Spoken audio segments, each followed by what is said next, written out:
இயேசுவின் நீதான நாமத்தினாலே உங்களை எல்லாரும் இந்த காலை நேரத்தில் வாழ்த்து வரவேற்கிறேன். தேவனுடைய வார்த்தையை நாம் தியானிக்க போகிறோம். கடந்த வாரத்திலே நாம் உயிர்த்தெழுதலின் செய்தியை நாம் கேட்டோம். அல்லேலூயா. உயிர்த்தெழுதலின் செய்தியில் நாம் கேட்ட வார்த்தை, அநேகருக்கு நம்முடைய கண்கள் என்ன செய்யப்பட்டிருக்கிறது? உயிர்த்தெழுதலின் வல்லமை மறைக்கப்பட்டிருக்கிறது. நம்முடைய கண்கள் என்ன செய்யணும்? திறக்கணும். அல்லேலூயா. திறக்கணும், கண்கள் திறக்கணும் அப்படின்ற வார்த்தையை நம்ம அதிகமாக தியானிச்சார். தொடர்ச்சியாக ஒரு சில காரியங்களை அவர் பகிர்ந்து கொண்டார். அதை நான் சொன்னேன்னா இப்போ பிரசங்கத்துக்கு லேட் ஆகிடும். நீங்கள் வீட்டில் போய் என்ன செய்யணும் அப்படின்னா, இந்த பிரசங்கத்தை என்ன செய்யணும்? திரும்ப திரும்ப என்ன செய்யணும்? அதை தியானிக்கணும், அதை வாசிக்கணும், அதை நேசிக்கணும். அந்த வசனத்தில் நீங்கள் என்ன செய்யணும்? வளர வேண்டும். அல்லேலூயா. இப்பொழுது வெளிப்படுத்தின விசேஷத்தை எடுத்துக்கொள்வோம். இந்த உயிர்த்தெழுதலின் ஆண்டவருடைய வல்லமை. இந்த உயிர்த்தெழுந்த ஆண்டவர் சபைக்கு எதை கொடுத்திருக்கிறார்? இந்த உயிர்த்தெழுதலினாலே உண்டாகிற நன்மைகள் என்ன? இந்த உயிர்த்தெழுதல் எதை கொண்டு வந்திருக்கிறது? இந்த இயேசு கிறிஸ்துவினுடைய உயிர்த்தெழுதலினாலே சபையினுடைய பங்கு என்ன என்பதை குறித்து இந்த கால வேளையில் நாம் தியானிக்க போகிறோம். வெளிப்படுத்தின விசேஷம் 1வது அதிகாரம் 10வது வசனத்திலிருந்து 18வது வசனம் வரைக்கும் நான் வாசிக்க போகிறோம். எல்லாரும் வேத புஸ்தகத்தை திருப்பிக் கொள்வோம். வெளிப்படுத்தின விசேஷம் 1ஆம் அதிகாரம், வெளிப்படுத்தின விசேஷம் 1வது அதிகாரம் 10வது வசனம் முதல் 18வது வசனம் வரைக்கும் நம்ம வாசிக்க போகிறோம். இல்லை சத்தம் போட்டு வாசிக்கலாமா? கர்த்தருடைய நாளில் ஆவிக்குள்ளானேன். அப்பொழுது எனக்கு பின்னாலே எக்காலம் போன்ற பெரிதான ஒரு சத்தத்தை கேட்டேன். அது, நான் அல்பாவும் ஒமேகாவும், முந்தினவரும் பிந்தினவருமாய் இருக்கிறேன். நீ காண்கிற ஒரு புஸ்தகத்தில் எழுதி ஆசியாவில் இருக்கிற எபேசு, சிமிர்னா, பெர்கமு, தியேத்திரா, சர்தை, தியப்பிலியா, லவோதிக்கா என்னும் பட்டணங்களில் உள்ள 7 சபைகளுக்கும் அனுப்பு என்று விளம்பினது. அப்பொழுது என்னுடனே பேசின சத்தத்தை பார்க்க திரும்பினேன். திரும்பின போது 7 பொன் குத்து விளக்குகளுக்கையும் அந்த 7 குத்து விளக்குகளின் மத்தியிலே நிலையங்கி தரித்து மார்பகம் பொற்கச்சை கட்டியிருந்த மனுஷர் கொப்பானவரை கண்டேன். அவருடைய சிரசும் மயிரும் வெண்பஞ்சை போலவும் உறைந்த மலையைப் போலவும் வெண்மையாக இருந்தது. வாசிங்க. அவருடைய பாதங்கள் உலைகளின் காய்ந்த பிரகாசமான வெண்கலம் போல் இருந்தது. அவருடைய சத்தம் பெருவெள்ளத்து இரைச்சை போல் இருந்தது. தமது வலது கரத்திலே 7 நட்சத்திரங்களை ஏந்தி கொண்டிருந்தார். அவர் வாயிலிருந்து இருபுறமும் கருக்குள்ள பட்டயம் புறப்பட்டது. அவருடைய முகம் வெண்மையாய் பிரகாசிக்கிற சூரியனை போல் இருந்தது. நான் அவரை கண்டபோது செத்தவனைப் போல அவருடைய பாதத்திலே விழுந்தேன். அப்பொழுது அவர் என்னுடைய வலது கரத்தை என்மேல் வைத்து என்னை நோக்கி, பயப்படாதே, நான் முந்தினவரும் பிந்தினவரும் உயிருள்ளவருமாயிருக்கிறேன். மரித்தேன், ஆனாலும் இதோ சதா காலங்களிலும் உயிரோடு இருக்கிறேன். ஆமேன். நான் மரணத்திற்கும் பாதாளத்திற்கும் உரிய திறவுகோலை உடையவனாயிருக்கிறேன். நீ கண்டவைகளையும் இருக்கிறவைகளையும் இவைகளுக்கு பின்பு சம்பவிக்கிறவைகளையும் எழுது என்றார். அல்லேலூயா. இயேசு கிறிஸ்து இந்த உலகத்திலே வாழ்ந்தபோது நாம் மனிதனாக, ஒரு மனிதன் எப்படி இருப்பானோ அதே போல இந்த உலகத்திலே அவர் வாழ்ந்தார். அவர் சர்வ வல்லமை பொருந்தினவராக இந்த உலகத்திலே 3.5 வருடங்கள் ஊழியம் செய்தார். ஆனால் இயேசு கிறிஸ்து இந்த பூலோகத்தில் இருந்தபோது பார்த்தவர்கள் யாரு? யோவான். இப்போ உயிர்த்தெழுந்த பின்பு யோவான் அந்த இயேசு கிறிஸ்துவை பார்க்கிறார். அவர் எவ்வளவு சர்வ வல்லமை பொருந்தினவராய் இருந்தார் என்பதை இந்த 10 வசனங்களிலே நாம் வாசிக்கிறோம். அல்லேலூயா. அவர் தலை முதல் அவர் கால் வரை, அவருடைய அங்கி, அவருடைய கண்கள், அவருடைய முகம், அவருடைய மயிர், அவர் அணிந்திருந்த அங்கி எவ்வளவாக பெரிதாக இருந்தது என்பதை குறித்து இங்கே வேதத்தில் வாசிக்கிறோம். இப்போ இன்றைக்கு இந்த உயிர்த்தெழுந்த ஆண்டவர் இன்றைக்கு சபைக்கு வல்லமை பொருந்தினவராயிருக்கிறார். அல்லேலூயா. இந்த சபையை கர்த்தர் ஏற்படுத்தி இந்த சபைக்கு ஆண்டவர் ஒரு பெரிய காரியங்களை செய்யும்படியாக கர்த்தர் விரும்புகிறார். அல்லேலூயா. இந்த சபை என்றைக்கு இந்த சத்தியத்தை, இந்த வசனத்தை, இந்த வார்த்தையை முழு மனதோடு கூட ஏற்றுக்கொள்கிறதோ, முழு மனதோடு விசுவாசிக்கிறதோ, அவர்கள் அந்த பரிபூர்ணமான நன்மையை அவர்கள் பெற்றுக்கொள்கிறார்கள். அல்லேலூயா. அல்லேலூயா. அல்லேலூயா. நன்றாக கவனித்துக் கொள்ளுங்கள். ஒரு காரியத்தை புரிந்து கொள்ளும் போது, ஒரு காரியத்தை நாம் அறிந்து கொள்ளும் போது, ஒரு காரியத்தை கற்றுக்கொள்ளும் போது அதன் மூலமாய் வருகிற நன்மைகள் அநேகம் உண்டு. அல்லேலூயா, அல்லேலூயா. நாம் அறிந்து கொள்ள வேண்டும், நாம் அதை புரிந்து கொள்ள வேண்டும். இந்த உலகத்திலே சட்டத்திலே மனிதனுக்குரிய உரிமைகள் என்று இருக்கிறது. மனிதனுக்குரிய உரிமைகள் என்று இருக்கிறது. அந்த உரிமைகள் சட்டமாக நமக்கு கொடுக்கப்பட்டிருக்கிறது. இந்த உரிமைகள் என்றைக்கு நமக்கு மறுக்கப்படுகிறதோ, அதை யார் ஒருவன் அறிந்திருக்கிறானோ அவன் எதிர்த்து போராடும் போது அந்த உரிமைகளை அவன் பெற்றுக்கொள்கிறான். அல்லேலூயா, அல்லேலூயா. எனக்கு தெரிந்த உசிலம்பட்டியில் அநேக நாட்களாய் அந்த ஊரை கடந்து போகும்போது செருப்பு போடக்கூடாது, செருப்பை கையில் குடிச்சிருக்கிறணும், துண்டு போடக்கூடாது, என்ன போடக்கூடாது, கொடை பிடிக்கக்கூடாது. ஆனால் என்றைக்கு அந்த மக்கள் ஒன்றிணைந்து அதற்காக போராடினார்களோ, இது எங்களுடைய உரிமை, கொடை பிடிக்கிறது என்னுடைய உரிமை, செருப்பு போடுறது என்னுடைய உரிமை, தோளில் துண்டு போடுறது என்னுடைய உரிமை என்று என்னைக்கு அவர்கள் போராட்டத்தில் இறங்கி அந்த உரிமைகளை அறிந்து கொண்டு அவர்கள் செயல்பட்டார்களோ, இன்றைக்கு அவர்கள் என்ன செய்கிறாங்க, செருப்பு போட்டு போகிறாங்க, கொடை பிடிச்சிட்டு போகிறாங்க, துண்டை போட்டுட்டு போகிறாங்க. அது அறியாத காலம் இந்தியா சுதந்திரம் அடைந்து கடந்த 10 வருடங்களுக்கு முன்னும் வரைக்கும் அது இருந்தது. அல்லேலூயா. நாங்கள் ஊழியம் செய்கிற பாண்டியன் நகரில் எனக்கு தெரிய இப்போ ஒரு 5 வருடமாக தான் அது இல்லை. அந்த கிராமத்தில் அந்த பகுதி மக்கள் டீ கடையில் போனால் டம்ளரை என்ன செய்யணும் அப்படின்னா, குடிச்சிட்டு டம்ளரை அவங்க கழுவி வச்சுட்டு அங்கே தொங்க விட்டுட்டு போகணும். பாண்டியனில் இருந்துச்சு. ஆனால் இப்போ சட்டங்கள் எல்லாம் மாறி வந்ததுனால இப்போ என்ன, பேப்பர் கப்பை கொடுக்க ஆரம்பிச்சிட்டாங்க. பிரச்சனை ஆகிடுதுன்னு.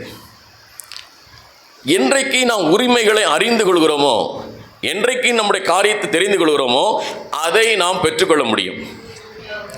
தெரியாத வரைக்கும், புரியாத வரைக்கும் நாம் அதை பெற்றுக்கொள்ள முடியாது. அல்லேலூயா, அல்லேலூயா.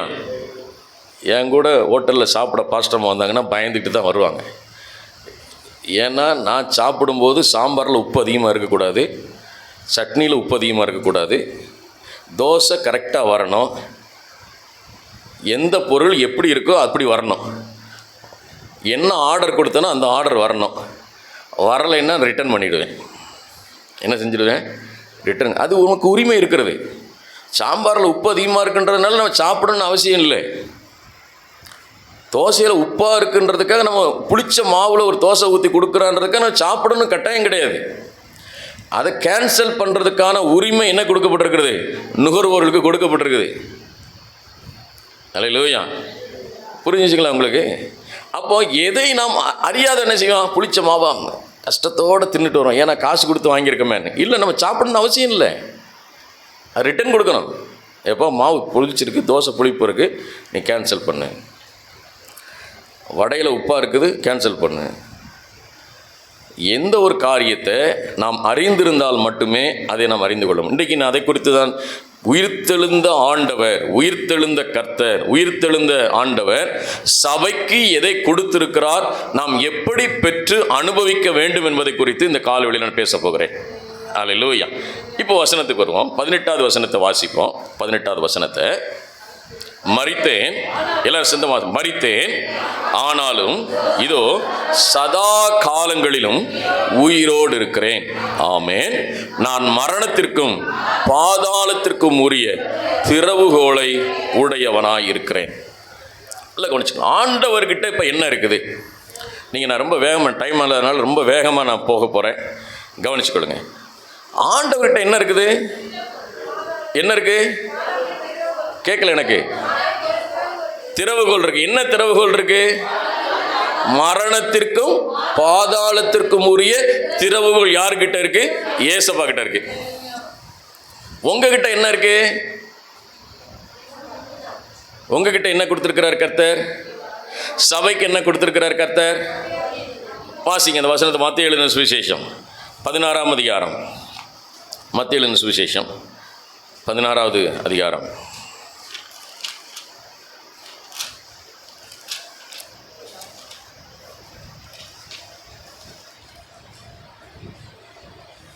18வது வசனத்தை வாசிக்கலாம். மத்தேயு 16:18. மேலும் நான் உனக்கு சொல்லுகிறேன், நீ பேதுருவாய் இருக்கிறாய், இந்த கல்லின் மேல் என் சபையை கட்டுவேன், பாதாளத்தின் வாசல்கள் அதை மேற்கொள்வதில்லை. 19வது வசனத்தை பாருங்க.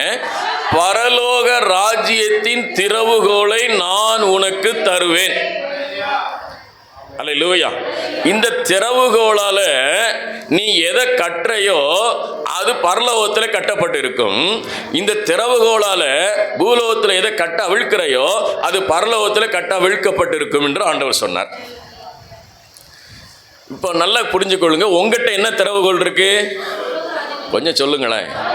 பரலோகத்தின் திறவுகோல். ஆண்டவர்கிட்ட என்ன திறவுகோல் இருக்கு? பாதாளத்திற்கும் மரணத்திற்கும் பாதாளத்திற்கும் உரிய திறவுகோல். சரி, இப்போ என்ன பாஸ்டர், அவர்கிட்ட அவர் திறவுகோல் இருக்கட்டும், எங்கிட்ட எங்க திறவுகோல் இருக்கட்டும், இப்போ என்ன பிரச்சனை அப்படின்னா தான் இப்போ என்ன செய்யறோம் அப்படின்னா சாவியை மாற்றி போட்டு திறந்துட்டு கிடக்கும். அல்லேலூயா, அல்லேலூயா. நான் சிறுவனாக இருந்தபோது எங்கள் சித்தப்பா வந்து திருநெல்வேலியில் இன்ஸ்பெக்டராக இருந்தார். அந்த இன்ஸ்பெக்டருக்கு அந்த காலத்தில் கோட்ரஸ் வந்து நீளமாக இருக்கும். இந்த பக்கம் நீளமாக இருக்கும், இந்த பக்கம் நீளமாக இருக்கும். அதில் ஓடு. அப்போல்லாம் இப்போ தான் வந்து சென்ட்ரிங்கு, அந்த காலத்தில் ஓடு. நான் ஒரு நாள் வேகமாக வெயிலில் போயிட்டு வந்துட்டு வேற ஒரு வீடை கதவை தட்டிகிட்டு இருக்கிறேன். ஏன்னா ஒரே மாதிரி தான் இருக்கு எல்லா வீடும். திறந்து பார்த்தா வேற ஆள் வர்றாரு. ஐயோ, சித்தப்பா வீடு இது இல்லையே அப்படின்னு அப்புறம் ஓடுனேன். இன்றைக்கு நிறைய பேர் என்ன செய்கிறோம் அப்படின்னா திறவுகோலை மாற்றி திறந்து கொண்டிருக்கிறோம்.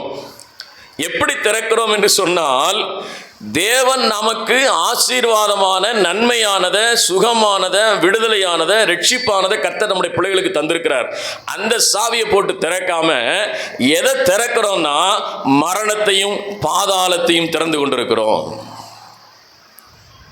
எதை திறந்துட்டு இருக்கோமா? இப்போ சாவி யார்கிட்ட இருக்கு? ஆண்டவர்கிட்ட இருக்குது. அல்லேலூயா. இப்போ நீங்கள் எதை திறக்கிறீங்க? உங்கள் வாயினால் எதை சொல்கிறீங்க? மரணத்தை குறித்து பேசுகிறீர்கள்.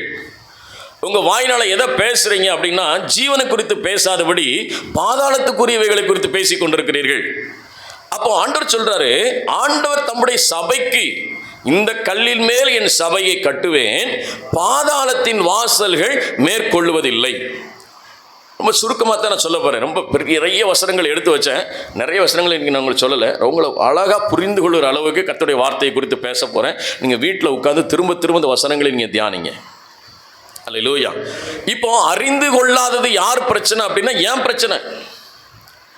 நான் தவறாக போட்டு திறந்துக்கிட்டு இருக்கிற பிரச்சனை ஏன் பிரச்சனை? ஆண்டவர் கொடுத்திருக்கிறார், உனக்கு ஜீவனையும் பலனையும் நன்மையும் கிருபையும் சமாதானத்தையும் ஆசீர்வாதத்தையும் கர்த்தர் கொடுத்திருக்காரு. நீ அதை திறக்காம எதை திறக்கிற? மரணத்தை குறித்து திறக்கிற, பிரச்சனைகளை குறித்து திறக்கிற, பொருளாதார பிரச்சனை குறித்து திறந்துகிட்டு இருக்கிற, சுகவீனத்தை திறக்கிற, தேவையில்லாத காரியத்தை திறந்து திறந்து திறந்து திறந்து நீ அதை பார்த்து பார்த்து உள்ள வர்ற. இந்த வசனம் சொல்லுகிறது, இந்த வசனத்தில் வாசிப்போமானால் 18ஆம் வசனத்தில் பாதாளத்தின் சொல்லுங்க வாசல்கள், வாசல் போடலை, என்ன போட்டிருக்கு? அப்ப நிறைய வாசல் இருக்கு. பாதாளத்தில் என்ன வாசல் இருக்கு? நிறைய வாசல்கள் இருக்கு. நிறைய வாசல்கள். பலகீனம், பொருளாதார பிரச்சனை, குடும்ப பிரச்சனை, இதை உட்காந்து தியானிச்சுட்டு இருக்கிறோம். இதை உட்காந்து மண்டையில் போட்டு யோசிச்சுட்டு இருக்கிறோம். நாளைக்கு என்ன செய்ய போகிறோம், என் பிள்ளைக்கு என்ன செய்ய போகிறோம், அதுக்கு என்ன பண்ண போகிறோம், இதுக்கு என்ன பண்ண போகிறோம், அதுக்கு என்ன செய்ய போகிறோம், இதுக்கு என்ன செய்ய போகிறோம். கர்த்தர் சொல்றாரு, இது என்கிட்ட இருக்கு. அல்லேலூயா. மரணத்தின் வாசலுக்குரிய சாவியும் பாதாளத்துக்கு போகிற சாவியும் என்கிட்ட வச்சிருக்கிறேன். என்கிட்ட கொடு. உனக்கு என்ன சாவியை கொடுத்திருக்கிறேன்? பரலோகத்தின் வாசலை திறக்கிற வாசல். பரலோகத்திலிருந்து நமக்கு நன்மையானதை கர்த்தர் தருகிறார். வசனம் சொல்லுகிறது, நன்மையான எந்த ஈவும் பூரணமான எந்த வரமும் பரத்திலிருந்து உண்டாகி ஜோதிகளின் பிதாவினிடத்திலிருந்து இறங்கி வருகிறது. அப்ப எனக்கு நன்மை எங்க இருந்து வருது? பரலோகத்திலிருந்து. அப்ப இந்த பரலோகத்திலிருந்து வரணும்னா அந்த பரலோகத்திற்குரிய சாவியை நான் போட்டு திறக்கணும். அல்லேலூயா, அல்லேலூயா, அல்லேலூயா. தேவனாய கர்த்தர் நமக்கு கொடுத்த சாவியை தப்பா திறக்கிறதுனால தான் கிறிஸ்தவர்களாக இருந்தும் ஆவிக்குரிய சபைக்கு போயும் கிறிஸ்தவ பேர் வச்சும் வீட்டில் இயேசுவே தலைவர்னு எழுதி போட்டும் நமக்கு இன்னும் வர வேண்டிய நன்மைகள், பெற வேண்டிய ஆசீர்வாதங்களை இன்னும் பெற்றுக்கொள்ளாது இருக்கிறோம். அல்லேலூயா, அல்லேலூயா. இன்றைக்கு நம்ம செக் பண்ண போகிறோம், எந்த சாவியை எங்கே போட்டுட்டு இருக்கிறோம். ஏன் ஆண்டவர் எனக்கு கொடுத்த சாவி என்ன சாவி? பரலோகத்தின் வாசல்கள். பூலோகத்தில் எதை நீ கட்டுவாயோ அது கட்டப்படும், பூலோகத்தில் நீ எதை கட்ட அவிழ்க்கிறாயோ அது கட்ட அவிழ்க்கப்படும்ன்ற சாவி. அல்லேலூயா. நீ அந்த சாவி சரியான சாவி. அல்லேலூயா. அது சரியான சாவியை கர்த்தர் கொடுத்துருக்கிறாரு. நீ திறந்தா அது திறக்கும், நீ பூட்டுனா அது பூட்டும். ஆசீர்வாதம் வேணும்னு கதவை திறந்தா ஆசீர்வாதம் வரும். எதை கட்டுகிறாயோ அது பரலோகத்திலே உனக்கு கட்டப்படும். எதை கட்ட அவிழ்க்கிறாது பரலோகத்திலே கட்ட அவிழ்க்கப்படும். அல்லேலூயா. நீ இங்கே ஆப்ரேட் பண்ணால் அங்கே வேலை நடக்கும். உங்களுக்கு புரியும்படி சொல்கிறேன். செல்ஃபோனில் உங்கள்கிட்ட நான் பேசிகிட்டு இருக்கிறேன். பேசிக்கிட்டே இருக்கும்போது நான் இங்கே கட் பண்ணேன்னா உங்களுக்கு கட் ஆகுமா? கட் ஆகாதா? கட் ஆகிடும், கட் ஆகிடும். ஒரு செல்ஃபோன் அலைவரிசையில் எவ்வளோ நடக்குதுன்னா, சர்வவல்ல தேவன் பரலோகத்தில் நமக்கு அன்னைக்கே சொல்லிட்டார், நீ இங்கே கட்டு, அங்கே நான் கட்டுறேன். நீ இங்கே தர, நான் அங்கே திறக்கிறேன். நீ ஆசீர்வாதத்தை தர, நன்மையை தர, சுகத்தை தர, விடுதலையை தர, ரட்சிப்பை தர, நன்மைகளை திறந்து கொடு, நான் உனக்கு அங்கே திறந்து உனக்கு அனுப்புகிறேன். ஆனால் நம்முடைய சிந்தனை முழுவதும் எங்கே இருக்கிறதுன்னு சொன்னால், தீமையானவைகளை குறித்து யோசிக்கிறோம். கிடைக்காத, நடக்காத துன்பங்களை குறித்து யோசித்து கொண்டிருக்கிறோம். நிறைய நேரங்கள் அதான் செய்கிறோம். ஒரு சில வசனத்தை நான் உங்களுக்கு காட்ட விரும்புகிறேன். கர்த்தர் எப்படி சொல்கிறாரு அப்படின்னு சொன்னால், வாசிக்கலாம். ரோமர்கள் 8ஆம் அதிகாரம் 6வது வசனத்தில் வாசிப்போம். ரோமர் 8:6. மாமிச சிந்தை மரணம், ஆவியின் சிந்தையோ ஜீவனும் சமாதானம். அல்லேலூயா. இந்த மாமிச சிந்தை எதை கொண்டு வருகிறது? மரணத்தை கொண்டு வருகிறது. மாமிசத்தில் ஒரு பிளான் பண்ணுறீங்களா, மாமிசத்தில் ஒரு திட்டம் பண்ணுறீங்களா, மாமிசத்தில் அதை யோசிக்கிறீங்களா, இது அப்படி பண்ணிடணும், இதை இப்படி பண்ணிடணும், அதை செஞ்சிடணும், இதை செஞ்சிடணும். வசனம் சொல்லுகிறது அது மரணம், அது மரணத்தை கொண்டு வருகிறது. ஆனால் ஆவியின் சிந்தையோ ஜீவனும் சமாதானமும். இந்த ஆவியின் சிந்தை எப்படி வருகிறது அப்படின்றது குறித்து தான் வெளிப்படுத்தின விசேஷம் 1ஆம் அதிகாரம் 10ஆம் வசனத்தில் வாசித்தோம். என்ன வாசித்தோம்? அந்த வசனத்தை வாசிங்க. வெளிப்படுத்தல் 1ஆம் அதிகாரம் 10ஆம் வசனம் இங்கே ஸ்க்ரீனில் போடுங்க. இங்கே பாருங்கள், எடுக்கலன்னு இங்கே பார்த்துருங்க. கர்த்தருடைய நாளில் ஆவிக்குள்ளானேன். போதும் போதும். கர்த்தருடைய நாளில் நான் என்னவாய் மாறினேன்? ஆவிக்குள்ளானேன். எவன் ஒருவன் தேவனுடைய ஆவியினாலே நடத்தப்படுகிறானோ அவன் தேவனுடைய புத்திரனாய் இருக்கிறான் என்று பைபிள் சொல்லுது. நல்லா கவனிச்சுக்கொள்ளுங்க. அல்லேலூயா. தேவ ஆவியினாலே நான் நடத்தப்படுகிறவனாய் இருப்பேனானால், தேவ ஆவி எனக்குள்ளே வாசமாக இருக்குமானால், என்னை சுற்றி நிற்கிற எனக்குள்ளாய் இருக்கிறதான பிரச்சனைகள் எனக்கு பெரிதாய் தருவதில்லை. நான் தேவ ஆவியினாலே பலப்படும் பொழுது அவருடைய வல்லமையின் பலத்தினாலே என்னை சுற்றி இருக்கிற சூழ்நிலைகளை நான் மேற்கொள்ள முடிகிறது. அல்லேலூயா. அதைத்தான் வசனம் சொல்கிறது. ஆவியின் சிந்தை ஜீவனும் சமாதானம், மாமிச சிந்தை மரணம். நல்லா கவனிச்சு கொள்ளுங்க. நம்ம எந்த கீயை போடுறோன்னு பார்த்துட்டே வாங்க. எந்த கீ? மாமிச சிந்தையில் கீ நிறைய போட்டு பார்க்குறோம். மாமிசத்தின் எண்ணங்களில், மாமிசத்தின் கிரியைகளில் அதை பண்ணிவிடுவோம், இதை பண்ணிவிடுவோம், அதை செஞ்சிடும், இதை பண்ணிவிடும், இதை செஞ்சிடும், அதை செஞ்சிடும், அது மூலம் இப்படி பண்ணிடு, இது போல அப்படி பண்ணணும், அதை பண்ணணும். அண்ணன் சொல்கிறாரு, நீ ஆவிக்குள்ளாக நடக்கும்போது, அந்த ஆவியினாலே நீ பலனை பெற்றுக்கொள்ளும் போது, பரலோகத்தின் வாசல்களுக்கு நேராக உனக்கு கொடுக்கப்பட்டிருக்கிற சாவியை திறக்கும் போது உனக்கு வர வேண்டிய எல்லா நன்மைகளும் வந்து சேர்ந்துடும். வர வேண்டிய நன்மைகள் எல்லாம் வந்து சேர்ந்துடும். இப்போ ஆண்டவர் சொல்றாரு, இந்த ஆவியின் சிந்தை எனக்குள்ள வரும்பொழுதுதான், கிறிஸ்துவின் சிந்தை எனக்குள்ள வரும்பொழுதுதான், நான் ஆவிக்குள்ளாக மாறும் பொழுதுதான், நல்லா கவனிச்சுக்கணும், மாறும்போதுதான் அந்த பரலோகத்துக்கான வாசல்களை நான் திறக்க முடியும். அல்லேலூயா. இந்த பரலோகத்துக்கான வாசல்களை திறக்கிறதுக்கு என்னுடைய இருதயம் ஏவப்படும். இல்லைன்னா எதை சொல்லுன்னா, இப்போ ஃபீஸ் கட்டணும், ஜூன் மாதம் செமஸ்டர் ஃபீஸ் கட்டணும், காலேஜ் ஃபீஸ் கட்டணும், அதை பண்ணணும், இதை பண்ணணும், ஸ்கூல் ஃபீஸ் கட்டணும். என்ன ஞாபகம் வருது உங்களுக்கு டக்குன்னு? இந்த செயினை எங்கே அடகு வைக்கலாம், யார்கிட்ட தவணை வாங்கலாம், யார்கிட்ட வட்டிக்கு வாங்கலாம், யார்கிட்ட நம்ம கேட்கலாம். ஆவின் சிந்தனை கொடுக்கணும். என் தேவன் என் தேவைகளை சந்திக்க வல்லவராக இருக்கிறார். என் தேவன் எனக்கு கொடுக்க வல்லவராக இருக்கிறார். என் தேவன் காரியத்தை வாய்க்க பண்ண வல்லவராக இருக்கிறார். அவரால் கூடாத காரியம் ஒன்றுமே இல்லை. பரலோகத்தின் வாசலை திறக்கணும், திறக்கணும், திறக்கணும், திறக்கணும், திறக்கணும், திறக்கணும். அங்கே திறந்தால் அங்கேருந்து கர்த்தர் தருவார். அல்லேலூயா. நம்ம திறக்காமல் என்ன செய்கிறோன்னா, மாமிசத்தில் போய் பாதாளத்தை திறந்துட்டு இருக்கிறோம். பாதாளத்தின் வாசல் என்ன செய்யுது? பிசாசு ரெடியாக நிற்கிறான். என்ன நிற்கிறான்? ரெடியாக நிற்கிறான். நிறைய பேருக்கு ஃபோன் கால் டெய்லி வருது. அப்படி தானே? என்ன வருது? Phone call. லோன் வேணுமா, லோன் வேணுமா, லோன் வேணுமா, லோன் வேணுமா, என்ன வருது? அது பாதாளத்தின் வாசல் ரெடியாக நிற்குது. போனோன்னே கவக்கம் கவிச்சு உள்ள போட்டுருக்கான். நிறைய பேர் பஜாஜில் அதை தரோம், இதை தரோம், வட்டி இல்லாமல் தரோம், அது இல்லாமல் தரோம், இது இல்லாமல் தர்றோம். இன்றைக்கி வாங்கிட்டு மக்கள் என்ன செய்யுது? திணறிக்கிட்டு இருக்கு. என்ன செய்யணும்னு தெரியல. நல்ல கஞ்சி குடிக்க முடியல, நல்ல கறி எடுத்து சாப்பிட முடியல, வீட்டில் சுகமாக தங்க முடியல. இன்றைக்கி நிறைய பேரை பார்க்குறேன். வசனம் சொல்லுகிறது, நீ பாதாளத்தின் வாசலை திறக்காத, பரலோகத்தின் வாசலை திற. பரலோகத்தின் வாசலை திறக்கிறது கர்த்தர் உனக்கு வாழ்வு கொடுத்துருக்கிறாரு. நீ அங்கே திற. பூலோகத்தில் எதை கட்டுகிறையோ அது பரலோகத்தில் கட்டப்படும். பூலோகத்தில் எதை கட்ட அவிழ்க்கிறதோ பரலோகத்தில் கட்ட அவிழ்க்கப்படும். நீ என்ன ஆர்டர் போட்டு கீயை திறக்கிறையோ அங்கேருந்து வேலை இருந்து ஆர்டர் வரும். அது எவ்வளோ பெரிய தேவையோ, பாஸ்டர் இவ்வளோ பெரிய தேவையை கர்த்தர் சந்திப்பாரா, இவ்வளோ பெரிய காரியத்தை எனக்கு கொடுப்பாரா? நீ கேளு, கர்த்தர் தருவார். நீ கேளு, கர்த்தர் உங்களுக்கு தருவார். நீங்கள் கேட்கல ஆண்டு சொல்லி, நீங்கள் இன்னும் கேட்கவில்லை, கேளுங்கள் அப்பொழுது உங்களுக்கு கொடுக்கப்படும். எவ்வளவு தேவையை கர்த்தர் வச்சிருக்கிறார், எவ்வளவு தேவை சர்வவல்ல தேவன் உங்களுக்கு கொடுக்க ஆயத்தமாக இருக்கிறார். இன்றைக்கி நாம் எதை திறந்து கொண்டிருக்கிறோம்? பாதாளத்தை திறந்து கொண்டிருக்கிறோம். பலகீனம், சுகவீனம், வியாதி, மரணம், இதெல்லாம் பாதாளத்துக்குரியவைகள். பாதாளத்தின் கீயை கர்த்தர் வச்சிருக்கிறாரு. நீ அதை திறக்காத, நீ பரலோகத்தின் வாசல் திற. அதுதான் அந்த உயிர்த்தெழுதலின் வல்லமை நமக்கு கற்றுக் கொடுத்திருக்கிறது. அல்லேலூயா. ஒரு சில வசனத்தை உங்களுக்கு காட்டுறேன். மத்தேயு எழுதின சுவிசேஷம் 7வது அதிகாரம் 24வது வசனம். மத்தேயு 7:24.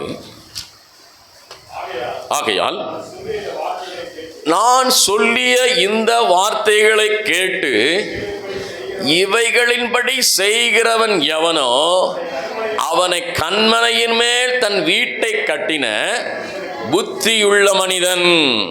புத்தியுள்ள மனிதன். அல்லேலூயா. எனக்கு தெரிஞ்ச ஒரு அண்ணன் இருக்கார். அண்ணன் கல்யாண வீட்டில் வேணால் விட்டு விளாசிடுவார். சுகர் 450 இருக்குது. எவ்வளோ இருக்குது? சுகர் 450 இருக்குது.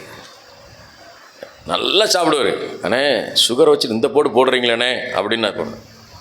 இல்லை தேவதாஸ், ஒரு மாத்திரை எக்ஸ்ட்ரா போட்டுக்கிறோம், சரியாக போகும். இவரே டாக்டராக மாறிடுறாரு. இவர் என்ன பண்ணிடுறாரு? ஒரு மாத்திரை எக்ஸ்ட்ரா போட்டால் சரியாக போகும். இல்லை, கடைசியில் ரொம்ப கஷ்டப்பட்டுட்டு இருக்காரு. இப்போ ஏன் அதை சொல்லேன்னா, டாக்டர் என்ன சொல்கிறா அதை கேட்கணும். சுகர்னால் எவ்வளோ இருக்கணும்? ஏன் மாதம் மாதம் செக்கப் குறை சொல்கிறாங்க? சுகர் பேஷண்ட்டை குறைஞ்சிருக்கா கூடி இருக்கா?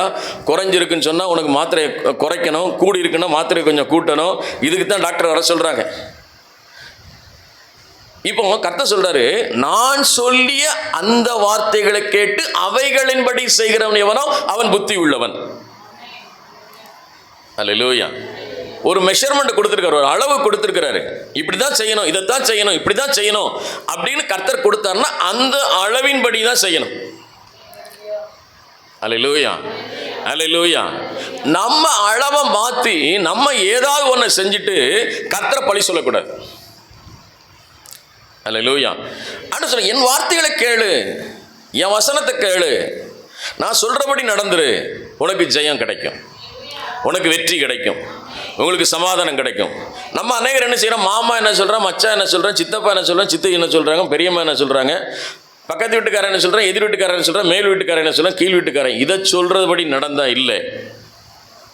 என் தேவன் எனக்கு என்ன சொல்லுகிறாரோ அதன்படி செய்வேன். இயேசு கிறிஸ்து 33 வருடம் இந்த ஊழியத்தை இங்கே நிறைவேற்றினார். 3 வருடம் ஊழியம் செய்தார்.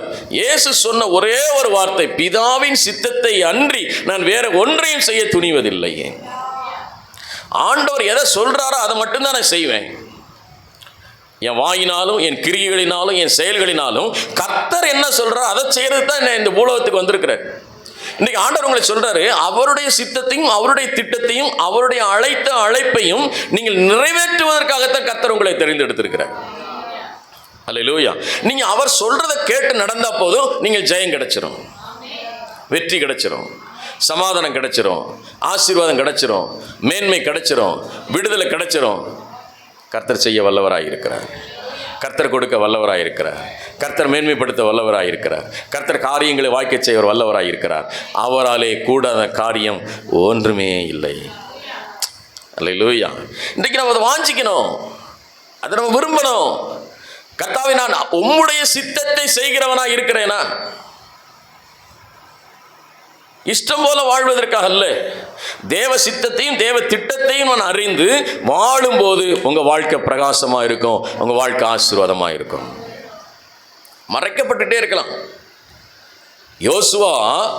யோசுவாவை குறித்து வாசிக்கும் போது யோசுவா எந்த இடத்துலையுமே வரல. அவன் யோசுவாவை அறிமுகப்படுத்தும் போது எப்படி அறிமுகப்படுத்துகிறார் என்று சொன்னால், ஆசரிப்பு கூடாரத்தை விட்டு எப்பொழுதும் விலகாதிருந்த யோசுவா என்று அறிமுகமாக்குறார். எப்படி அறிமுகமாகிறாரு? ஆசரிப்பு கூடாரத்தில் இருந்திருக்கிறார், தேவனோடு சஞ்சரித்து கொண்டே இருக்கிறார், தேவனோடு பேசிக்கொண்டே இருந்திருக்கிறார். தேவனோடு பேசிக்கொண்டே இருந்ததுனால தான் பிரத்யேகமாக அழைக்கப்பட்ட மோசே விலகின போது அந்த அழைப்புக்கு பாத்திரவானாக யோசுவாவை கர்த்தர் மாற்றினார். சும்மா யோசுவாவை தெரிந்தெடுக்கல, சும்மா வாப்பா யாருமே கிடைக்கல நீ வா அப்படின்னு கூப்பிடல. அவன் ஆசரிப்பு கூடாரத்தில் எப்பொழுதும் தங்கி தாவரித்து ஆண்டவரோடு கூட இடைப்பட்டு கொண்டிருந்ததுனால கர்த்தர் லட்சக்கணக்கான ஜனங்களை நடத்துவதற்காக கர்த்தர் யோசுவாவை பயன்படுத்தினார். சும்மா நடக்கிறது இல்லை.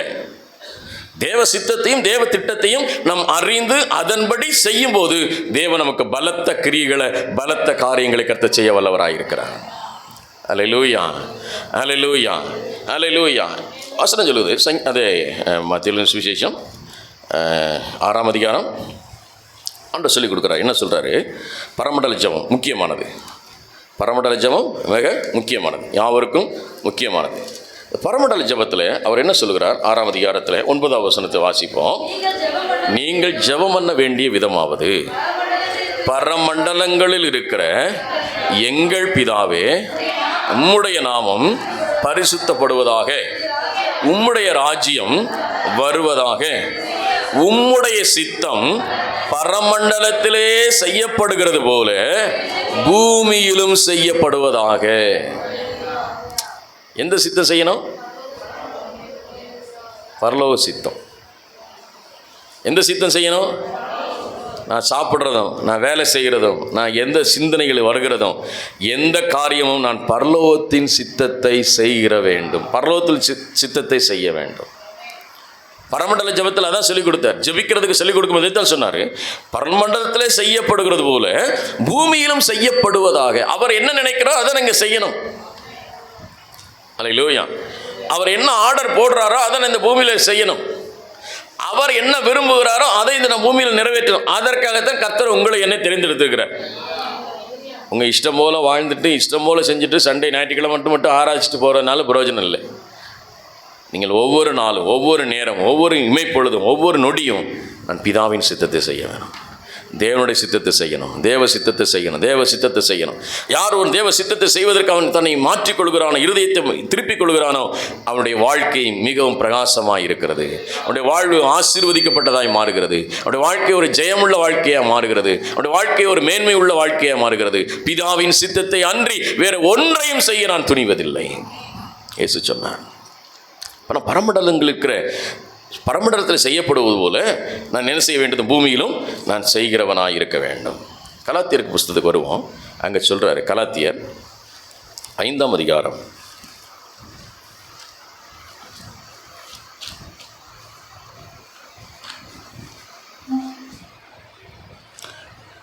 கலாத்தியர் 5ஆம் அதிகாரம் 16வது வசனத்தை வாசிக்கலாம். 16வது வசனத்தை எடுத்துக்கிட்டீங்களா? கலாத்தியர் 5:16. பின்னும் நான் சொல்லுகிறது என்னவென்றால், ஆவிக்கேற்றபடி நடந்து கொள்ளுங்கள், அப்பொழுது மாமிச இச்சைகளை நிறைவேற்றாதிருப்பீர்கள். இப்போ நமக்கு ஒரு சேஞ்ச் வேணும், ஒரு மாற்றம் வேணும். என்னன்னா, நான் எதன்படி நடக்கக்கூடாது? மாமிச இச்சை. மாமிச இச்சை. நான் ஆவிக்குள்ளாய் மாறும்போது தான் ஆண்டவர் வெளிப்பாடை கொடுக்கிறார். இப்போ நீ வேற ஏதோ போட்டு திறந்துகிட்டு இருக்க உன் வாழ்க்கையில், நீ வேற ஏதோ திறந்துகிட்டு இருக்கிற. இதை திறக்கிறது கர்த்தர் உன்னை அழைக்கல. நீ நன்மையான திறக்கிறதுக்கு தான் உனக்கு இந்த சாவியை நான் கொடுத்துருக்கிறேன். பரலோகத்தின் வாசல்களை, பரலோகத்திலிருந்து வர வேண்டிய நன்மைகளை திறக்கிறது உனக்கு கீயை கொடுத்துருக்கிறேன். நீ சாபத்தையும் மரணத்தையும் பாதாளத்தையும் திறக்கிற சாவி உன்னை கொடுக்கல. அதை நீ திறக்க வேண்டிய அவசியம் இல்லை. வசனம் சொல்லுகிறது, எதைப்படி செய்கிறோமா? மாமிச இச்சைகளை நிறைவேற்றாதிருப்பீர்கள். இப்போ 17 வசனம் சொல்லுது, 17 வாசிக்கிறோம். மாமிசம் ஆவிக்கு விரோதமாகவும் ஆவி மாமிசத்துக்கு விரோதமாகவும் இச்சிக்கிறது. நீங்கள் செய்ய வேண்டும் என்பவைகளை செய்யாதபடிக்கு இவைகள் ஒன்றுக்கு ஒன்று விரோதமாயிருக்கிறது. சண்டை போடுது உள்ள. பாஸ்டர் ஜெபம் பண்ணுன்றாரு, மாமிசம் என்ன சொல்லுது? ஜெபம் பண்ண வேண்டான்னு சொல்லுது. பைபிள் வாசின்றாரு, வாசிக்க மாட்டேன்னு. உள்ள போராட்டம் நடக்கு, போராட்டம் நடக்கு. பரிசுத்தமாக இருக்கணும், உண்மையாக இருக்கணும், திருடக்கூடாது, ஏமாற்றக்கூடாது, எவர்கிட்ட பொய் சொல்லக்கூடாதுன்னு வசனம் சொல்லுது. ஆனால் நம்ம வாழ்க்கையே பொய்யாத்தான் இருக்கு. வசனம் சொல்கிறாங்க, சார் இந்த மாதிரி தொழிலில் பொய் சொன்னாதான் சார் சம்பாதிக்க முடியும். நீ பொய் சொல்லிக்கிட்டே இங்கேயே பாதாளத்துக்குள்ளே போயிரு. கர்த்தர் எவரையும் மென்மைப்படுத்த அவராலே ஆகும். அல்லேலூயா, அல்லேலூயா. உங்களுக்கு வன்மை வரும்னா கர்த்தர் நிச்சயமாக தருவார். உங்களுக்கு வர வேண்டிய ஆசீர்வாதத்தை ஒருவனை தடுத்து நிறுத்த முடியாது. அல்லேலூயா. தாவீது ராஜாவாக மாறணும்னு தேவ சித்தம் வச்சுட்டாரு. அதுக்கு சவுல் வந்தால் என்ன, யார் வந்தால் என்ன, எவ்வளோ பிரச்சனை வந்தால் என்ன, ஒன்றும் கிடையாது. ஏற்ற நேரத்தில் உயர்த்துவார். அல்லேலூயா. யோசேப்புக்கு கர்த்தர் சொப்பனத்தை கொடுத்தது உண்மையானால் அதுக்கு எத்தனை தடைகள் வந்தால், பெற்றோர்கள் தடைகள் வந்தால், சகோதரர்கள் தடைகள் வந்தால் என்ன, எகிப்து அரண்மனையில் பிரச்சனை வந்தால், போத்திபார் அரண்மனையில் பிரச்சனை வந்தால் என்ன, சிறைச்சாலையில் தூக்கி போட்டால் என்ன, அதெல்லாம் மேட்டர்ல ஏற்ற நேரத்தில் கர்த்தர் உயர்த்துவார். இன்றைக்கு நாம் தேவ சித்தத்தை செய்வதற்கு மாமிசமும் ஆவியும் போராடிக்கிட்டு இருக்குது. ஜெபம் பண்ணணுன்னது மனசு ஜெபம் பண்ண விட மாட்டேங்குது. செல்ஃபோன்லேயே நம்ம நேரத்தை என்ன செஞ்சிருது? போக்கி தள்ளிடுது. செல்ஃபோன்லேயே செல்ஃபோன் ஒரு நிமிஷத்துக்குள்ள ஒரு செல்ஃபோன், எப்போ பாரு செல்ஃபோன். அது ஒரு அடிமைத்தனம். எப்படி குடிகாரன்னு சொல்கிறோமோ அதே போல் ஒரு அடிமைத்தனம். குடிகாரன் எப்படி நம்ம குடிகாரன்னு சொல்கிறோமோ அதே போல் செல்ஃபோன் ஒரு பைத்தியம். அல்லேலூயா. எந்த நேரமும் ரீல்ஸ், எந்த நேரமும் யூடியூப், எந்த நேரம் ஃபேஸ்புக், எந்த பக்கம் இன்ஸ்டாகிராம். ஒரு ஒரு செகண்டில் டக்கு டக்கு டக்கு டக்கு டக்கு டக்குன்னு பிசாசு வஞ்சித்து வச்சிருக்கிறான். தேவனுக்கு விரோதமாக ஜெபம் பண்ணுறதுக்கு விட மாட்டேங்கிறான், பைபிள் வாசிக்க விட மாட்டேங்கிறான், தேவனை தேட விட மாட்டேங்கிறான். பாதாளத்தின் வாசல் ரெடியாக நிற்கிது. நம்முடைய எண்ணங்கள், நம்முடைய சிந்தனைகள் மாறும்போது பிசாசு அப்படியே போட்டு கோழியை கவுத்திடுறான். அதுலேருந்து விடுதலையாக முடியல. இன்னைக்கு கர்த்தர் உங்கள் நாள் விடுதலையாக்க போகிறார். ஆவியும் மாமிசமும் போராடிக்கிட்டு இருக்குது. எவன் ஒருவன் ஆவியின் பக்கம் சாய்கிறானோ, எவன் ஒருவன் தேவன் பட்சமாக திரும்புகிறானோ, எவன் ஒருவன் ஆண்டவர் பக்கம் வருகிறானோ அவனுடைய வாழ்க்கை ஆசீர்வாதமாக மாறுகிறது. அல்லேலூயா. செல்ஃபோன் பார்க்குறவன் என்ன செய்ய போகிறான்? கொஞ்ச நாளில் அவன் செல்ஃபோன் பார்த்துக்கிட்டே இருக்க போகிறான். இனி போகிற நாட்கள் வேலைக்கே போக வேண்டாம். 2000 ஐயா தராரு, 2500 விஜய் தர போகிறாரு, 8000 டோக்கன் தரப்போகிறாரு, இந்த அம்மா வந்து 10,000 தரப்போகிறாங்க. அரிசி ஃப்ரீ, பருப்பு ஃப்ரீ, எண்ணெய் ஃப்ரீ, ரேஷன் கடையில் எல்லாமே ஃப்ரீன்னு சொல்லியாச்சு. செல்ஃபோனுக்கும் ஃப்ரீயாக அடுத்த தேர்தலில் செல்ஃபோனு ரீசார்ஜ் பண்ணுறது ஃப்ரீன்னு அலௌன்ஸ் பண்ண போகிறான். திங்க வேண்டியது, செல்ஃபோனை பார்க்க வேண்டியது, தூங்க வேண்டியது. உழைக்கணுன்ற கான்செப்டே போச்சு. வேலை செய்யணுன்ற ஆர்வமே போச்சு. எதுக்கு படிச்சுக்கிட்டு? அரசாங்கம் எல்லாத்தையும் ஃப்ரீயாக கொடுத்துருச்சு. எதுக்கு படிக்க? எதுக்கு வேலைக்கு போக? இன்னும் யாராவது சொன்னாங்க 6 சிலிண்டர் ஃப்ரீ, 6 சிலிண்டர் ஃப்ரீ, அரிசி ஃப்ரீ, ரேஷனில் தோரம்பருப்பு ஃப்ரீ, எண்ணெய் ஃப்ரீ, 2000 ஃப்ரீ, 2500 ஃப்ரீ. அடுத்து பாராளுமன்ற தேர்தல் வரப்போது எப்படி 5000 ஃப்ரீயாக கொடுக்க போகிறான். ஏன்னா அங்கே வெஸ்ட் பெங்காலில் சொல்லிட்டா 3000 ரூபா ஃப்ரீன்னு. பெண்களுக்குலாம் எவ்வளோ கொடுக்க போகிறாங்க? வெஸ்ட் பெங்காலில் இன்றைக்கி 3000 ரூபா அவங்களுக்கு பிஜேபி அனௌன்ஸ் பண்ணியிருக்குது, 3000 ரூபா தரப்போகிறேன். அடுத்து இங்கே பார்லிமெண்ட் எலெக்ஷன் 2 வருஷத்தில் வரப்போகுது. 2 வருஷத்தில் வந்தோடனே உங்களுக்கு என்ன கிடைக்க போகுது? 5000 ரூபா ஃப்ரீயாக கிடைக்க போகுது. கேஸ் சிலிண்டர் ஃப்ரீ, 5000 ரூபா ஃப்ரீ, ரேஷனில் ஃப்ரீ, எல்லாம் ஃப்ரீ. அடுத்த தேர்தலில் வரும் நெட்வொர்க் இத்தனை ரீசார்ஜ் ஃப்ரீன்னு வரப்போகுது. அப்புறம் சந்தோஷமாக இருக்கும். ரீசார்ஜ் பண்ண வேண்டிய அவசியமே இல்லை. பேசிக்கிட்டே இருக்கணும், பார்த்துக்கிட்டே இருக்கணும், சாப்பிட பார்க்க. ஃபேமிலி கவுன்சிலிங்கில் வந்தாங்க. ஹஸ்பண்ட் அண்ட் ஒய்ஃப் 6 வருஷமாக பிள்ளை இல்லை. எத்தனை வருஷம் பிள்ளை இல்லை? 6 வருஷம் பிள்ளை இல்லை. என்னையான்னு கேட்டால், நைட்டு இந்த ஒரு பெட்டு, அந்த ஐயா ஒரு பெட்டு, 2 பேரும் செல்ஃபோன். நைட்டு பூரா என்ன பார்க்க வேண்டியது? செல்ஃபோன் பார்த்துட்ருக்காங்க. அது ஒரு அடிமைத்தனம். பிள்ளை இல்லை என்ற கவலை கூட இல்லை. அவ்வளவு தீவிரமாக இருக்குது. நீ வர நாட்களில் செல்ஃபோனை போடுங்கன்னா கொன்றுவோம், தாயை கழுத்துண்டிச்சு கொன்றுவோம். நடக்க போகுது. இன்றைக்கு அதற்கு நீங்களும் நானும் தேவனுடைய பிள்ளைகள் பாதுகாத்து கொள்ள வேண்டியது அவசியமாக இருக்கிறது. அல்லேலூயா. சில இடங்களில் கல்யாண வீட்டில் ஒரு வீட்டில் பார்த்தேன், சின்ன குழந்தைங்க, எப்படி சொல்ற, ரொம்ப சின்ன பிள்ளை, ரொம்ப வயசு, ஒரு 1.5 வயசு கூட இருக்காது அந்த பிள்ளைக்கு, ஒரு 1.5 வயசு கூட இருக்க சின்ன பிள்ளைக்கு. அந்த பிள்ளைக்கு செல்ஃபோனை கொடுத்து ஊட்டி விட்டுருக்காங்க. அது தின்ன செத்தானே. எதை கொடுத்து ஊட்டுறாங்க? செல்ஃபோனை கொடுத்து. நீங்கள் தான் பழகுனது. பெற்றோரை நீங்கள் தான் அந்த பிள்ளைகளுக்கு என்ன கொடுத்து பழகுனீங்க? செல்ஃபோனை கொடுத்து பழகிட்டு நாளைக்கு அது ஒரு பெரிய பாவமாக அதுக்கு நீங்கள் தான் உருவாக்குனதுக்கு என்று ஒத்துக்கொள்ள வேண்டும். நீங்கள் என்ன நினைக்கிறீங்க? நம்ம டிஸ்டர்பன்ஸ் ஆகாமல் இருக்கான், நம்மளை தொந்தரவு பண்ணாமல் இருக்கிறான், செல்ஃபோனை கொடுத்துட்டு அவன் பாட்டுக்கு இருப்பான், எந்த பிரச்சனையும் இல்லை. ஆனால் அது ஒரு அடிமைத்தனம். அது படிக்க விடாது, அவனை மேலே கொண்டு காரியங்களை சிந்திக்க விடாது, வேறொரு காரியத்தை அவனை தியானிக்க விடாது. இன்றைக்கி மாம்சமும் ஆவிக்கு விரோதமாக இந்த ஜனங்களுக்குள்ளே போராடி கொண்டிருக்கிறது. ஜெபிக்க வேண்டும். வாசிக்கணும். அடுத்து என்ன செய்தான் அந்த மாம்சம்? வாசிங்க.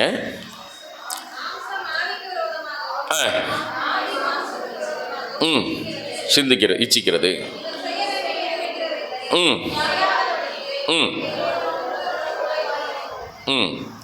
18 வாசிங்க. ஆவியிலே நடத்தப்படுவீர்களானால் நீ நியாயப்பிரமாணத்துக்கு கீழ்ப்பட்டவர்கள் அல்ல.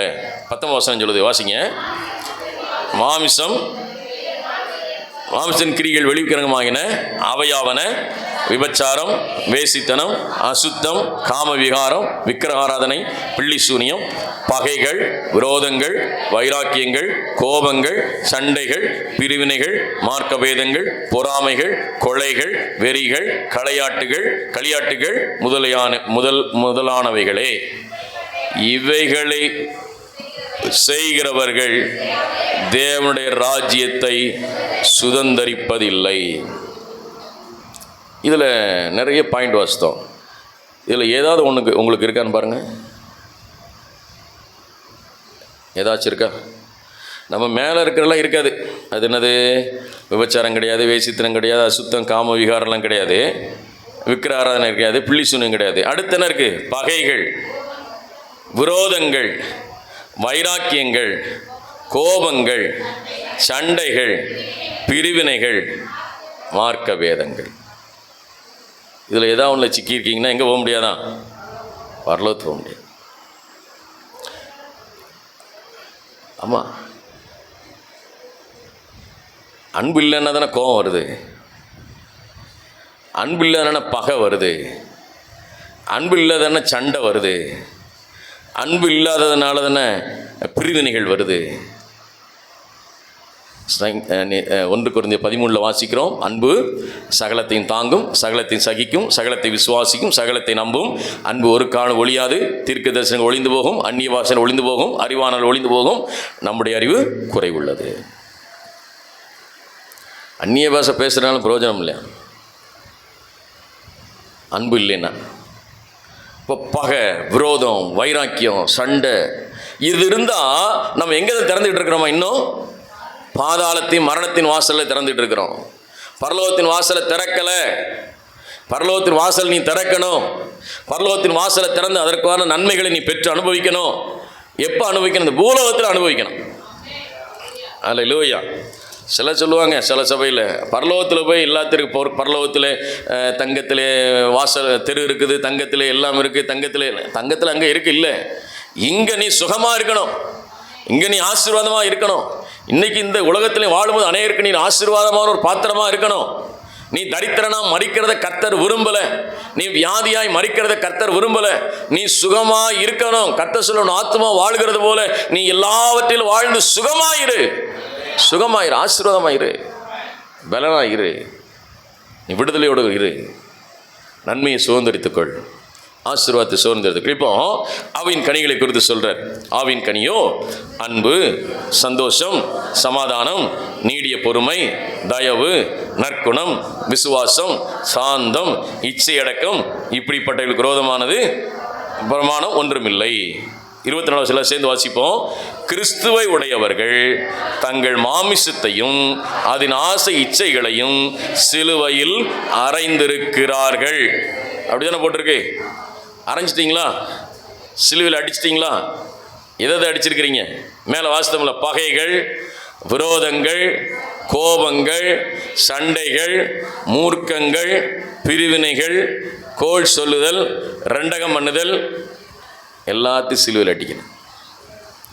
சிலுவையில் அடிக்கலைன்னா எது எந்திரிச்சிடும்? மாமிசம் எந்திரிச்சிடும். நல்லா போகிறாங்க, ஆவியில் நிறைஞ்சு நல்லா ஜெபம் பண்ணிட்டு போகிறாங்க. வீட்டுக்கு போகிற வழியில் ஏதோ ஒன்றுனா டம்முன்னு சத்தம் வந்துடுது. பாத்திரம் டம்முன்னு விழுது. கவனிக்கிறீங்களா? நீங்கள் எதை திறந்து கொண்டிருக்கிறீர்கள்? பாதாளத்தை திறக்கக்கூடாது. அந்த பாதாளத்தின் சாவியை கர்த்தர் வச்சிருக்கிறாரு. உங்களுக்கு ஒரு திறவுகளை கொடுத்துருக்கிறாரு. அது என்ன திறவு? பரலோகத்தின் திறவுகோல். என்ன திறவுகோல்? பரலோகத்தின் திறவுகளை கர்த்தர் கொடுத்துருக்கிறார். இந்த பரலோகத்தின் திறவுகோலை நான் திறக்கணும். இந்த பரலோகத்தின் திறவுகளை திறக்கணும். வேகமாக ஒரு சில வசனத்தை நான் உங்களுக்கு காட்ட விரும்புகிறேன். வாசிக்கலாம். ரோமர்கள் இருப்போம் 1ஆம் அதிகாரம் 28 வாசிங்க.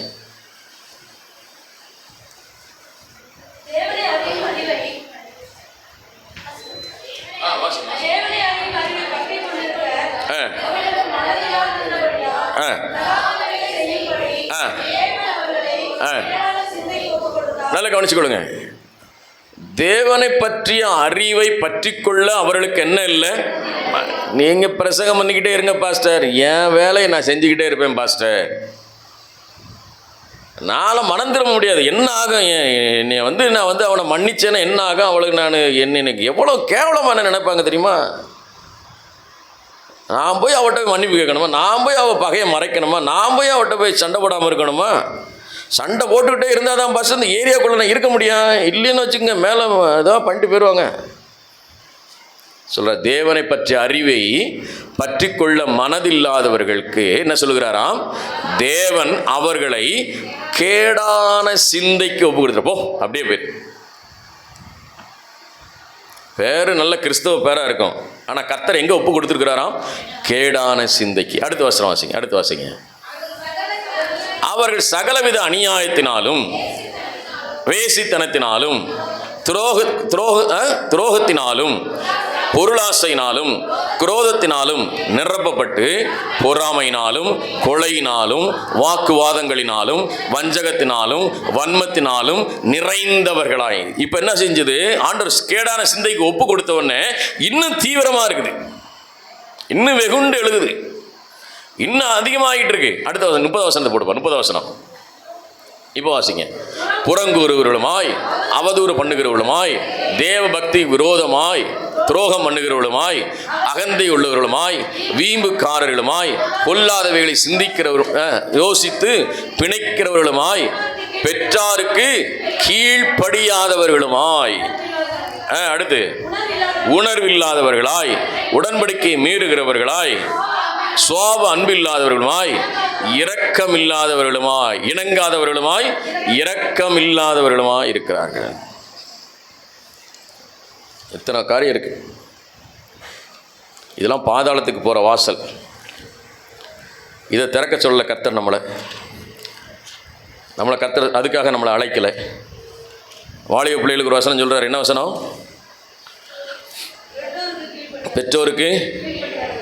பெற்றோருக்கு கீழ்ப்படியாதவர்கள், அப்பா அம்மா சொல்ல கேட்காதவங்க, அது பாதாளத்தை போகிற வாசல். வசனம் சொல்லுகிறது, உன் ஆயுசினால் நீடித்திருப்பதற்கு உன் தகப்பனையும் தாயையும் கனம் பண்ணுவாயாக. 10 கட்டளை, ஒரு கட்டளை என்ன கட்டளை சொல்லுங்க? தகப்பனையும் தாயையும் கனம் பண்ணுவாயாக. அப்பா அம்மா என்ன சொல்கிறாங்களோ அதை கேட்கணும். உன் ஆயுசினால் நீடித்திருக்கும், வாழ்நாள் ஆசீர்வாதமாக இருக்கும். உங்களுக்காக வாலிப பிள்ளைகள் கவனி, உங்களுக்காக பெற்றோர்கள் சாப்பாடு இழந்திருக்கிறாங்க. அவங்க ரேஷன் அரிசி சாப்பிட்டு உனக்கு பொன்னி அரிசி கொடுத்தாங்க, அப்படி தானே? மட்டன் வாங்கினாலும் சிக்கன் வாங்கினாலும் அவங்க 2 எலும்பு கடிச்சிக்கிட்டு உங்களுக்கு கறியாக எடுத்து கொடுத்தாங்க. நான் தான் படிக்கலை, என் பிள்ளை நல்லா படிக்கணும்னு படிப்பை கொடுத்தாங்க. அவங்க 150 ரூபாய்க்கு ஒரு 200 ரூபாய்க்கு ஒரு சேலையை வாங்கிட்டு உனக்கு 2000 3000 ரூபாய்க்கு ட்ரெஸ் எடுத்து கொடுத்தாங்க. நல்லா படிக்கலை, நல்ல என் பிள்ளை நல்ல பள்ளிக்கூடத்தில் படிக்கணும்னு படிக்க வச்சாங்க. நம்ம தான் அனுபவிக்க முடியும், என் பிள்ளையை அனுபவிச்சாங்க. எல்லாமே செஞ்சாங்களே. அந்த பெற்றோருக்கு நீ கீழ்ப்படியணுமா இல்லையா? வசனம் சொல்லு, பெற்றோருக்கு நீ கீழ்ப்படியணும். உன் வாய்ஸ்னால் நீடித்திருக்கும், உன் வாய்ஸ் ஆசீர்வாதமாக இருக்கும். ஏன்னா உனக்காக அவங்க சாக்ரிஃபைஸ் பண்ணியிருக்காங்க, உனக்காக தியாகம் பண்ணியிருக்காங்க, வாழ்க்கையை தியாகம் பண்ணியிருக்கிறாங்க, சாப்பாட்டை தியாகம் பண்ணியிருக்கிறாங்க. நல்லா அனுபவிக்கலை, நல்லா என்ஜாய் பண்ணலை. பிள்ளைகள் பிள்ளைகள் பிள்ளைகள் பிள்ளைகள் பிள்ளைகள்னு எந்த நேரமும் அவங்களுடைய சிந்தனையில் ஓடுனது என்னது தான்? என் பிள்ளைக்கு, என் பிள்ளைக்கு. ஒரு சாப்பாடு எடுத்து வச்சாலும் அதை பிள்ளைக்கு, எது வச்சாலும் பிள்ளைக்கு, எதுனாலும் பிள்ளைக்கு. இவ்வளவு பார்த்தாங்களே. இப்போ அந்த பெற்றோருக்கு நீ என்ன செய்யணுமா? கீழ்ப்படியணும். நீ கீழ்ப்படியலன்னு என்ன அர்த்தம் பைபிள் சொல்லுது? நீ எங்கே திறந்துகிட்டு இருக்கிற? பாதாளத்தை திறந்துகிட்டு இருக்கிற, மரணத்தை திறந்துகிட்டு இருக்க. ஆண்டவர் அதை லாக் பண்ணி வச்சிருக்கிறார். உனக்கு சிலுவையில் அறையப்பட்ட இயேசு கிறிஸ்து ரத்தம் சிந்தி உயிர் தெழுந்த ஆண்டவர், உனக்கு மரணமும் பாதாளமும் அடைக்கப்பட்டிருக்கிறது. உனக்கு திறக்கப்பட்டிருக்கிறது, பரலோகத்தின் வாசல் திறக்கப்பட்டிருக்கிறது. பரலோகத்திலிருந்து நன்மை உனக்கு திறக்கப்பட்டிருக்கிறது.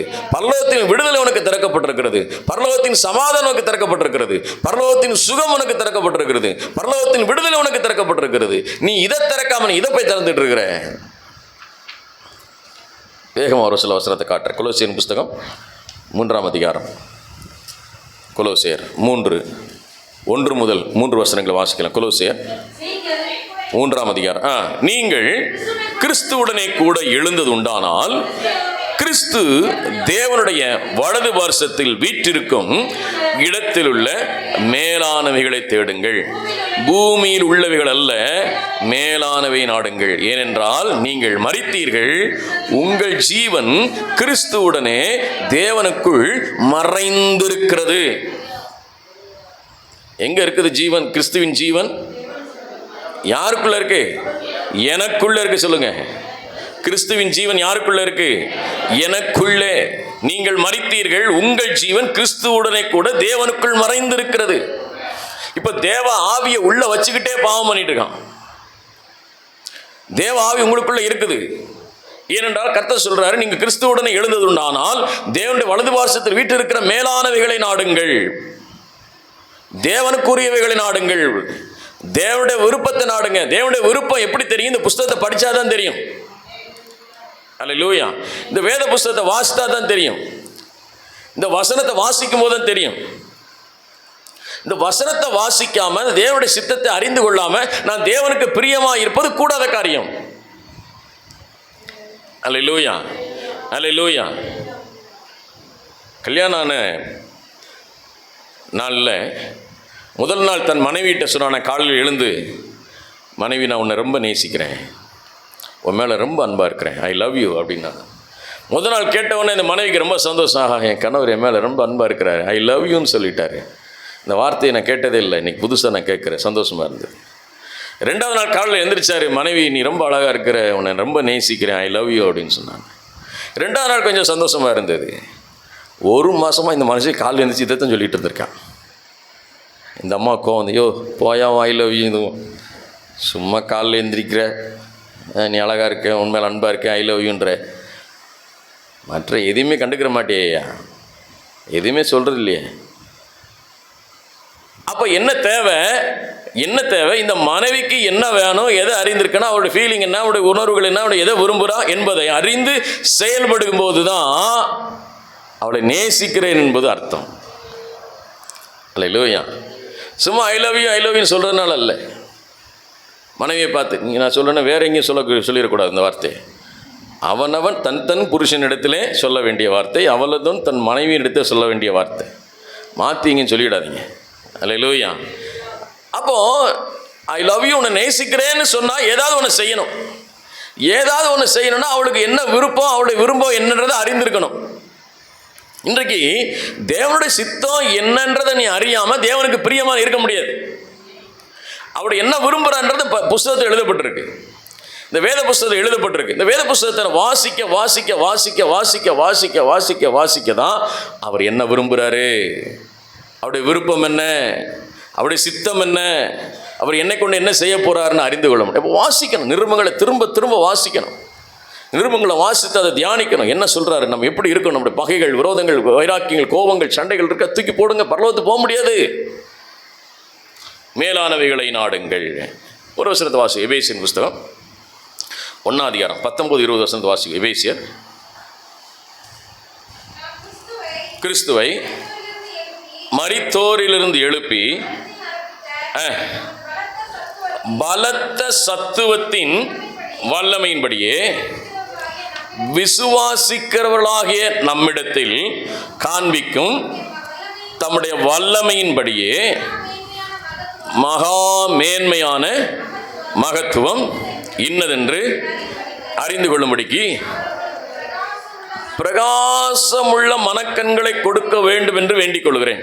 இந்த வசனத்தை கவனிங்க. இங்கே சொல்றாரு, இயேசு கிறிஸ்து மரித்தோரிலிருந்து எழும்பி இப்போ உங்களையும் அந்த மரித்தோரிலிருந்து எழும்பி நீங்கள் யாரோட வாழ்ந்து கொண்டிருக்கிறீர்கள். போன வருஷத்துல வாசித்து காமிச்ச நீங்கள் கிறிஸ்துவோடு வாழ்ந்து கொண்டிருக்கிறீர்கள். தேவனுடைய ஆவி உங்களுக்குள்ள இருக்கிறது.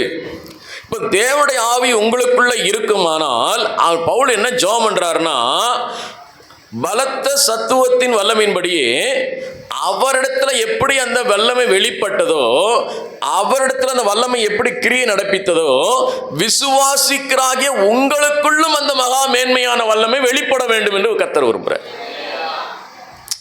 அல்லேலூயா, அல்லேலூயா. வசனம் உங்களுக்கு புரியுதா? வார்த்தை உங்களுக்கு புரியுதா? திரும்பவும் சொல்லட்டுமா?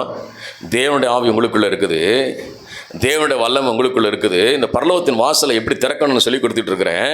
இந்த பரலோகத்தின் வாசல் என்ன சொல்லுது அப்படின்னா, இந்த பரலோகத்தின் வாசலுடைய கீ என்ன சொல்லுதுன்னா, அப்பா நீ சாதாரணமான அல்ல, நான் உயிர்த்தெழுந்த வல்லமையின் தேவன் உனக்குள்ளே இருக்கிறேன். உனக்குள்ளே இருந்து என்ன செய்ய போறேன்னா, இப்போ நான் செய்த வல்லமை, நான் செய்த அதிசயம், நான் செய்த காரியங்களை நீ என்னை காட்டிலும் மேலானதை செய்யணும். அல்லேலூயா. இந்த வசனத்தை வாசித்த எத்தனை பேருக்கு சந்தோஷம், மகிழ்ச்சியா இருக்கு? எத்தனை பேருக்கு தூக்கம் வருது? தூக்கம் வருதா? தூக்கம் வருதா? இயேசுவின் நாமத்தினால. அல்லேலூயா. உங்களுக்குள்ள அந்த தேவனுடைய வல்லமை வெளிப்படும்படி கர்த்தர் விரும்புறாருமா? நீ நடந்து போகும்போது பிசாசு ஓடணும். நீ ஒரு வீட்டுக்குள்ள போகும்போது அந்த வீட்டில் சமாதானம் வரணும். நீ யாருக்காவது ஜெபம் போது அங்கே விடுதலை வரணும், அற்புதங்கள் நடக்கணும். அதைத்தான் வசனம் சொல்லுகிறது, விசுவாசிக்கிறவராகிய நம்மிடத்தில் காண்பிக்கும் தம்முடைய வல்லமையின் மகா மேன்மையான மகத்துவம் இன்னதென்று நீங்கள் அறிந்து கொள்ள வேண்டும். இந்த பரலோகத்தின் கீ அதைத்தான் கொடுக்குது. நீ அறிஞ்சுக்காத, அந்த வல்லமை உனக்குள்ள செயல்படும். பூலோகத்தில் இயேசு கிறிஸ்து வாழ்ந்தபோது மரித்தவனை உயிரோடு எழுப்பினாரு, குஷ்டரோகியை சுகமாக்கினாரு, குருடனுக்கு பார்வை கொடுத்தாரு, நடக்க முடிய நடக்க வச்சாரு, 5 அப்பத்தையும் 2 மீன் வச்சு 5000 பேருக்கு போஷித்தாரு, கடல் மேல நடந்தாரு. இந்த வல்லமையை கர்த்தர் விசுவாசிக்கிறாகிய உங்களுக்குள்ள கர்த்தர் கொடுத்திருக்கிறார். ஹல்லேலூயா, ஹல்லேலூயா, ஹல்லேலூயா. நீங்க சாதாரணமானவர்கள் அல்ல. இந்த பரலோகத்தின் கீ என்ன சொடுக்குதுன்னா, உங்களுக்கு இருந்த வல்லமையான காரியங்களை செய்யும்படி கர்த்தர் விரும்புகிறாரு. ஆனால் நீங்கள் என்ன செஞ்சுட்டு இருக்கிறீங்க? மரணத்தையும் பாதாளத்தின் வாசல்களையும் திறந்துக்கிட்டு இருக்கிறீங்க. ஐயோ அதுக்கு என்ன செய்ய போகிறேன், இதுக்கு என்ன பண்ண போகிறேன், அதுக்கு என்ன பண்ண போகிறேன், இதுக்கு என்ன பண்ண போகிறேன், அது என்ன செய்ய போகிறேன், இது என்ன செய்ய போகிறேன், என்ன ஆக போகுது, என்ன ஆக போகுது, ஏகாத போகுது. தேவனுடைய வல்லமை உங்களுக்குள்ள இருந்து கிரியை நடப்பிக்கும். தேவனுடைய வல்லம் உங்களுக்கு இருந்து மகத்துவமான காரியங்களை செய்யும். தேவனுடைய வல்லம் உங்களுக்கு இருந்து பலத்த கிரிகளை நடப்பிக்கும். வாசிக்கலாம், அடுத்து வாசிங்க, அடுத்த வசனத்தை வாசிங்க.